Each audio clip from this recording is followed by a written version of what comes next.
அனைவருக்கும் வணக்கங்கள். இன்னைக்கு டிஎன்பிஎஸ்சி குரூப் 1 2023 மெயின்ஸ்ல கேட்கப்பட்ட ஒரு 15 மார்க் கொஸ்டின்ஸ் எப்படி எழுதுறது, அதுக்கு என்ன மாதிரி ஆன்சர்ஸ் கொடுத்தா அடாப்டிவா இருக்கும் அப்படிங்கிறத பார்ப்போம். ஸோ ஃபர்ஸ்ட் நான் எடுத்திருக்க 2023 குரூப் 1 மெயின்ஸ் உடைய கொஸ்டின் நம்பர் 6 பாலிட்டி பேப்பர் 2. இப்போ பேப்பர் 2 ஆக்சுவலாக இது. ஸோ இப்போ தமிழ் சொசைட்டி பேப்பர், தமிழ் கட்டாய தமிழ் பேப்பர் வச்சதுனால இது பேப்பர் 3ல இருக்கு, சரிங்களா?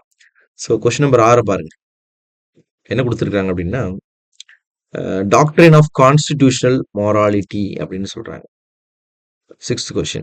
Doctrine of constitutional morality recognizes that constitution is not a legal document alone, but also a social political compact.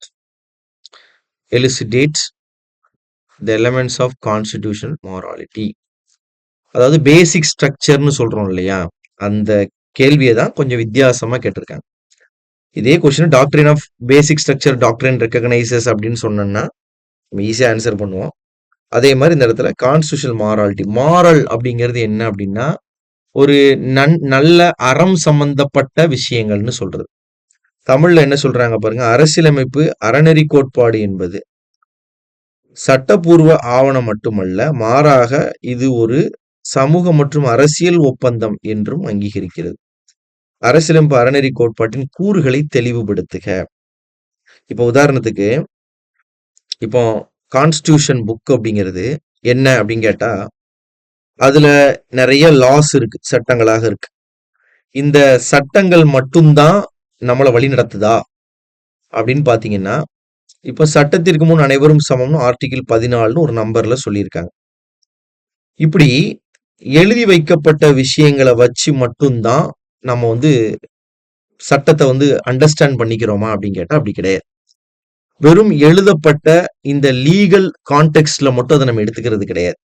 Legal document மட்டும் அதை நம்ம சொல்றது கிடையாது. கான்ஸ்டிடியூஷன் அப்படிங்கிறது என்னன்னா, ஒரு சட்டம் இயற்றக்கூடிய legislative members, both MLA and MP, அவங்களுக்கு கைடிங் பிரின்சிபல்ஸா தான் அது இருக்கணும்.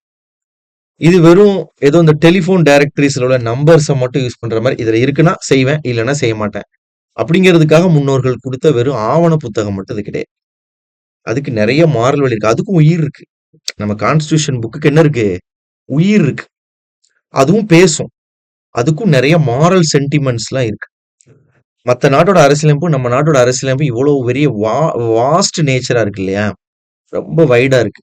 அதுக்கும் உயிர் இருக்கு, அதுக்கும் சில குணங்கள் இருக்கு. அந்த குணங்கள் வெறும் ஒரு எழுதப்பட்ட ஆவணமா மட்டும் அதை வைத்துக் கொள்ளாமல், அதுல சமூக அரசியல் சம்பந்தப்பட்ட பல்வேறு விஷயங்களை தெளிவுபடுத்துறதுக்கான ஒரு ஆவணமாவும் இருக்கு. இதுதான் கான்ஸ்டிடியூஷனல் மாராலிட்டி டாக்ட்ரைன், அரசியலமைப்பு அறநெறி கோட்பாடு என்று பெயர். இப்போ அந்த அறநெறி கோட்பாடுகள் என்னென்னலாம் இருக்கு அப்படிங்கிறத நம்ம என்ன பண்ணணுமா, தெளிவுபடுத்துக அப்படின்னு சொல்றாங்க. சிம்பிளான கேள்விதான். கேள்வியுடைய இது பாத்தீங்கன்னா பெருசா தெரியுது. அவங்க சொல்ல வர்றது அதுதான். இது வெறும் புக்கு மட்டும் கிடையாதுப்பா, அரசியலமைப்புடைய மனசாட்சி மாதிரி நீ அதை அண்டர்ஸ்டாண்ட் பண்ணிக்க. இப்ப அந்த மனசாட்சியில என்னென்னலாம் இருக்குன்னு எடுத்து சொல்லு அப்படிங்கறது அந்த கொஸ்டினுடைய நீடு.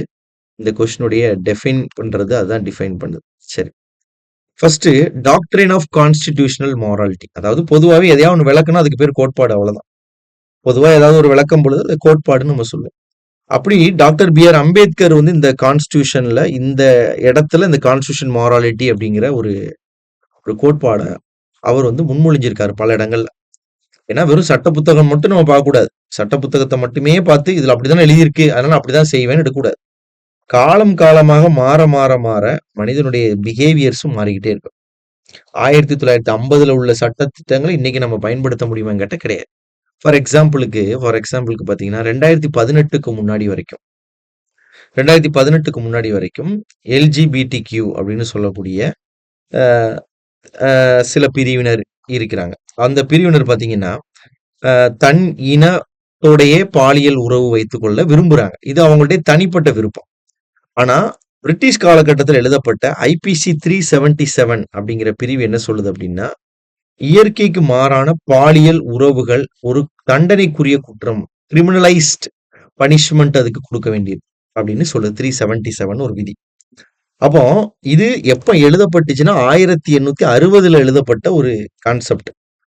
இன்னைக்கு மனிதன் பாத்தீங்க அப்படின்னா கம்ப்யூட்டர்ஸ்ட பேசுறான், உலக நாடுல பேசுறான். இந்த டீப்பா அதுக்குள்ள பேசல. நம்மளுடைய மாரல் சென்டிமென்ட் விட்டுட்டு, ஒரு தனி மனிதனுடைய சுதந்திரத்துக்கு அதிகமா நம்ம முக்கியத்துவம் குடுக்குறோம். அதான் அரசியலமைப்பு சொல்லுது.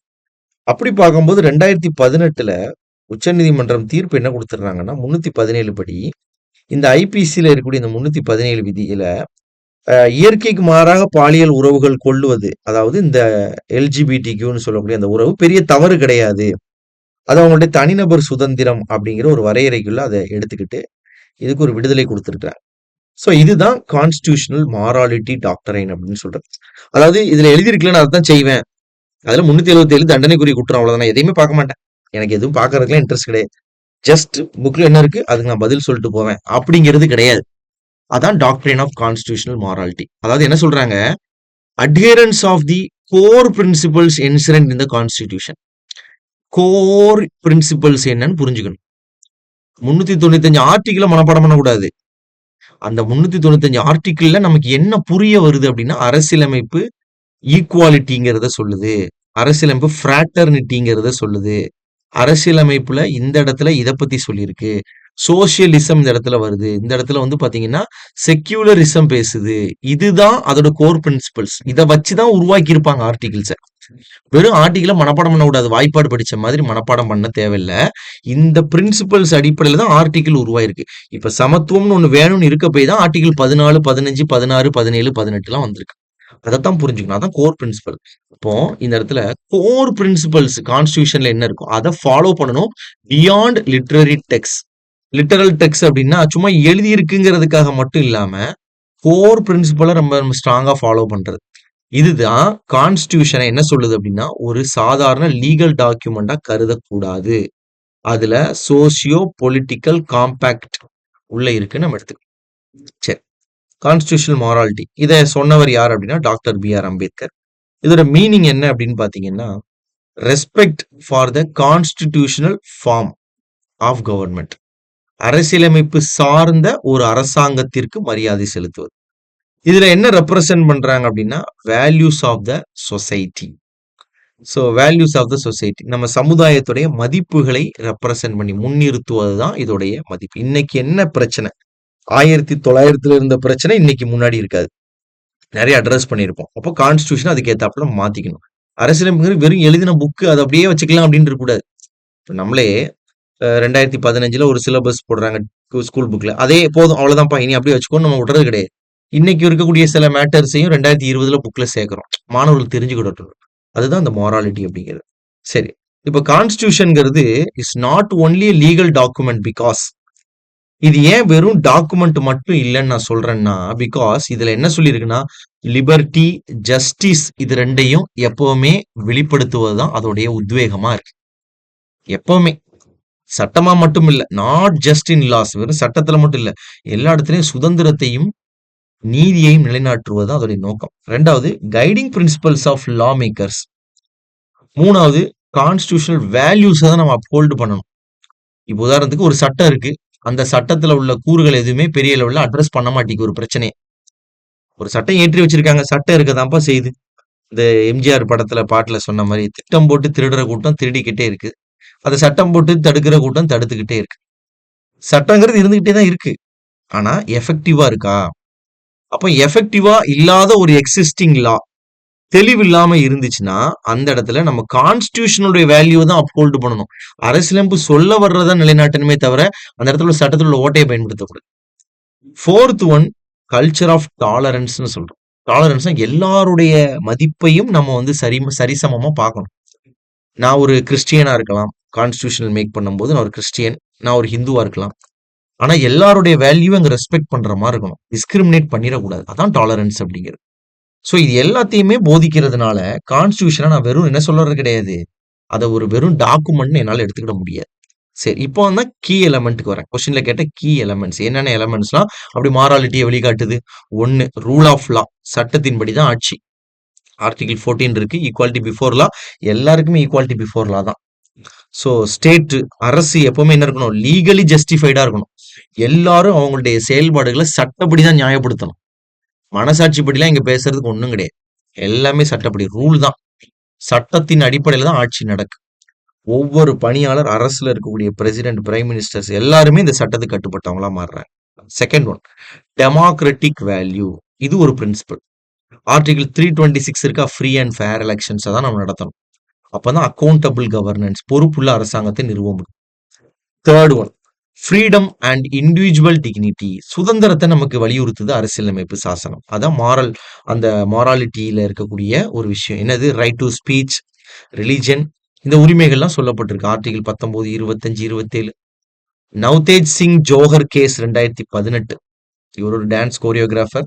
எல்ஜிபிடிக்யூக்கு ஆதரவாக இவர் போய் கேட்கிறார், நீதிமன்றத்தில் ரிட் பெட்டிஷன் ஃபைல் பண்றாரு. அப்போ அதுக்கு முன்னாடி வரைக்கும் எல்ஜிபிடிக்யூவை பொறுத்த வரைக்கும் ஒரு ஒரு ஆணுமானோ பெண்ணும் ஒரு பாலியல் தொடர்புல இருக்கிறாங்க அப்படின்னா அது சட்டப்படி தவறு. ஐபிசி 377 பிரகாரம் அது ஒரு தண்டனைக்குரிய ஒரு குற்றமாக இருக்கிறது. அதே தண்டனைக்குரிய குற்றங்கிறாங்க பாருங்க. அப்போ அந்த இடத்துல அந்த ஐபிசி 377 நோக்கம் என்னன்னா, அன்னைக்கு இருந்த நடைமுறையில இந்த கண்ணோட்டம் சமுதாயத்துல தவறா பார்த்திருக்கு. இன்னைக்கு தவறா பார்க்கறவங்க இருக்கிறாங்க, சரியா பார்க்காது. ஒருத்தர் தனிப்பட்ட சுதந்திரம்னு சொல்லிட்டு போற சமுதாயம் இன்னைக்கு வந்துருச்சு. என்ன எதுவுமே அஃபெக்ட் பண்ணல, அது அவங்களுடைய பிரச்சனை அப்படின்னு விட்டுட்டு போற சமுதாயம் இருக்கிறதுனால, நவ்தேஜ் சிங் ஜாகர் அப்படிங்கிறவர் 2018 கொடுத்த கேஸ்ல உச்ச நீதிமன்றம் என்ன செய்யுது? Decriminalising homosexuality and adultery laws. Decriminalising பண்ணது, இதெல்லாம் குற்றமே கிடையாது அப்படின்னு விளக்கிக்கிறாங்க. Strike down the 377 under constitutional morality. 377 cut பண்ற ஃபுல்லா கட் பண்ணல.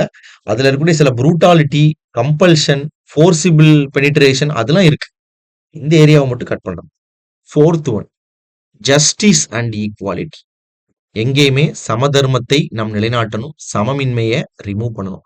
2018 அதே மாதிரி பார்த்தீங்கன்னா இந்தியன் யங் லாயர்ஸ் அசோசியேஷன் என்ன செய்யறாங்க? சபரிமலை விவகாரத்துல பெண்களும் அந்த கோயிலுக்குள்ள நுழையலாம் அப்படின்னு இந்த 2018 இந்த கேஸ்ல சுப்ரீம் கோர்ட் தீர்ப்பு கொடுத்துருக்காங்க. ஸோ ஜெண்டர் ஈக்குவாலிட்டியை கொண்டுட்டு வர்றதுக்காக. Fifth one fraternity and tolerances. எல்லாருக்கும் மதிப்பு கொடுக்கணும். எல்லாரும் நம்மளோட பிரதர்ஸ் அண்ட் சிஸ்டர். நான் ஹிந்து, அவர் முஸ்லீம், இவர் Christian, but we are Indian. அப்போ சோஷியல் ஹார்மனி, ப்ளூரலிசம் அப்படிங்கிறது கான்ஸ்டியூஷனுடைய மாராலிட்டி. ஆர்டிகிள் 51A(c)ல பாத்தீங்கன்னா யூனிட்டி அண்ட் இன்டெகிரிட்டின்னு தான் இருக்கு. 51A(e)ல பாத்தீங்கன்னா பிரதர்ஹுட் அப்படிங்கிற ஒரு வார்த்தை இருக்கு. அப்போ எல்லாருக்கும் நம்ம முக்கியத்துவம் கொடுக்கணுங்கிறது இருக்கு. இது எழுதியிருந்தாலும் இதுக்கப்புறம் சில சட்டம் கொண்டு வந்தாலும் கொண்டு வந்தாலும் இதுதான் morality. Sixth one institutional integrity.